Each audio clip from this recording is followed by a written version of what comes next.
เมื่อน้องเพียงไม่สวัสดีค่ะเมื่อน้องเพียงไม่อยากกลับบ้านก็จะเป็นแบบนี้พอแล้วว้ามันไม่ได้แล้วตอนต่อมาคือน้องเพียงไม่ยอมกลับบ้านจะลงน้ำอย่างเดียวเลยป้าโอ้ยเปลี่ยนไปแล้วเด็กๆกลับบ้านกันมันสนุกเกินไปแล้วเบ็ดรอบแล้วแม่ไปเลยค่ะไม่เอาแล้วลูกไม่เอาแล้วนานลงอีกแล้วพอแล้วห้องหนาวเอาน้องพ่อกับสิเรียนไปเดินไปหุ่นเดินไปโอ้ได้เรียนอีกแล้วไป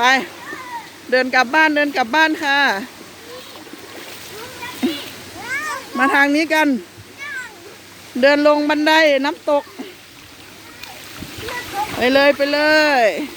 มาหรือยังน้องพอเพียงมาหรือยังมาเลยค่ะกับพ่อ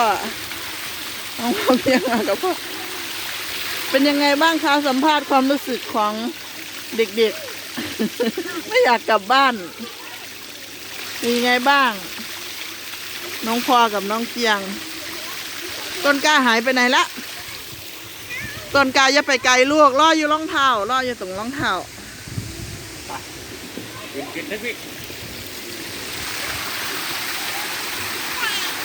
แขนหลุดพอดีบายบายก่อนค่ะเอาบอสัน